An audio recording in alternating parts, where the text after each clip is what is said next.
एक 18 साल का लड़का एक दिन निकल जाता है अपने दुश्मन को मारने के लिए। उसके दुश्मन का नाम होता है शाहरुख अंडा और उससे वो मिल भी जाता है और वो चाकू निकालकर अपने दुश्मन को यानी कि शाहरुख अंडे को वो लगातार 7 बार अपने चाकू से वार करता है। चाकू लगने के बाद उसके दोस्त, उसके साथी उसे अस्पताल लेकर जाते हैं और वो लड़का वहां से भाग जाता है, जिसके बाद में पुलिस उसे गिरफ्तार करती है और उसे जेल भेज देती है।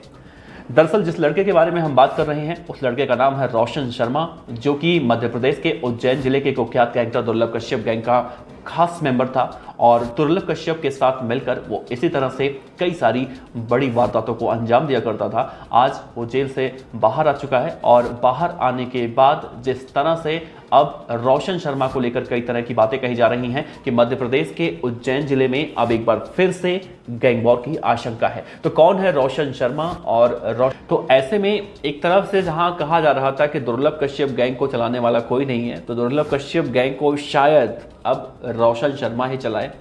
रोशन शर्मा भी दुर्लभ कश्यप की तरह एक संभ्रांत परिवार से आता था और इसके बारे में कहा जाता है कि ये बहुत ही ज्यादा गुस्सैल स्वभाव का है। दुर्लभ कश्यप गुस्सैल स्वभाव का नहीं था, लेकिन रोशन शर्मा गुस्सैल स्वभाव का है और आव ताव में किसी को भी कुछ भी कर सकता है, ऐसा इसके बारे में कहा जाता है। और ये एक अमीर परिवार से आता है, ऐसा नहीं है कि गरीब परिवार से आता है या फिर अभाव की वजह से ये गैंगस्टर बना हो, ऐसा नहीं है। दुर्लभ कश्यप की गैंग में हमने ज़्यादातर बदमाशों को ऐसा देखा कि जो एक संभ्रांत परिवार से आते थे और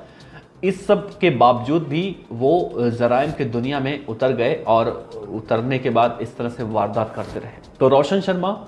अब जेल से जमानत पर बाहर आ चुका है। रोशन शर्मा के बाहर आने के बाद जो केकेसी मंडली लगातार सोशल मीडिया पर बड़ी बड़ी मोटी मोटी भद्दी भद्दी गालियां दिया करती थी, अब वो केकेसी मंडली चुप्पी साधे बैठी है, क्योंकि केकेसी मंडली को भी ये पता है कि अगर सोशल मीडिया पर इस समय कुछ भी कहा गया तो पहली तो पुलिस की निगाहें बनी हुई हैं और दूसरा उसका विरोधी गैंग अब एक्टिव हो चुका है। अब कहीं ना कहीं एक बार फिर से वो सब देखने को मिल सकता है जो कि केकेसी मंडली अब नहीं देखना चाहती है,